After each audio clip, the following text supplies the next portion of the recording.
نظم نه وړاندې یو څو شیونه. یوه ګناه به کول غواړي د ثواب په شان، یوه ګناه به کول غواړي د ثواب په شانتې، لکه چې مینه څنګه کېږي د عذاب په شانتې. د نور شاته به تیاره وي که نه سوری به د نور شاته به تیاره وي که نه سوری به وي. زه په خپل سوال کې راځوړند یم د جواب په شانتې. نو وایه په دومره مسلکونو کې دې څه ولیده؟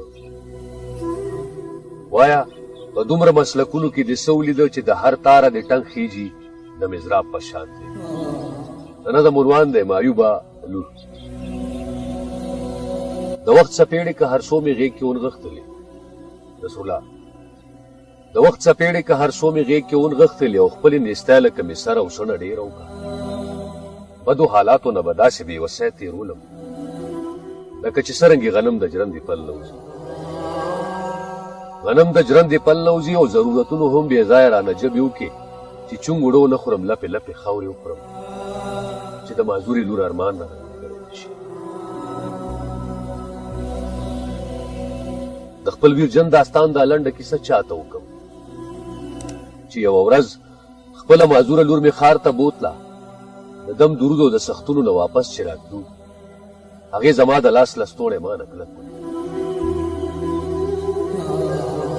بیا د دمګري نه چې څو قدمه مخکې لاړو نو په کړي کې ګرمې ګرمې پیکوړې پخېدې. لور مې اصرار وکړو چې ما له پیکوړې واخله، چې ما له پیکوړې واخله. ما پې ځان غلی کړو د ډېرې تنګدستۍ د وجې، خو هغه لوږې ونیولې. بیا یې ضد وکړو چې بابا ما له پیکوړې واخله. هغې په سپورو سپورو شونډو باندې ډېر وویل، خو ما زړه کلک کو. بانه مې ورته ونیوله چې دغه مخکې بل دوکان کې درله اخلم لورې. هغې به شاته کته او ما به مخکې راغله. د غریبۍ مېرمنه واخلم، د نیستی مېرمنه. سړی به خپل بچي ته وسوځي په سرو سکروټو. چې د خوراک هوټل به راغلو، ما به لور په غېږ که او سمدستي به مې په مخ ورته څادر واچو. ولې چې هر هوټل کې سیخ کباب چرګان ځوړند وو. د بې وسی سپي ما پسې په ټوله لار غپو او بدې ورځې راته لاره چرته نه پرېښوده. له ډېرې ستړې نه مې هم د غېږې نه کوزوله چې چرته لاره کې څه ونه ګوري او ونه غواړي. خو څو لازې پسې څادر د مخ نه لرې کړلو، خو څو لازې پسې څادر د مخ نه لرې کړلو او ناڅاپي یو دوکان کې په ګوډی نظر شو. ویلې بابا ماله ګوډی واخله. که مې هر څو ورته بانې وکړې مه ورټله، خو د خپل ضد نه غړېده. بیا په سلګو شوه راته، شوه را معلومه چې مې نور پې باندې وس نه رسي.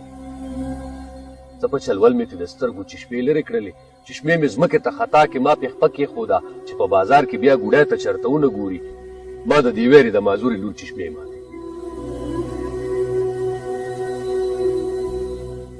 بیا ما به سر که رانږدې ورته مې ښه وژړل چې درله اخلم که نه.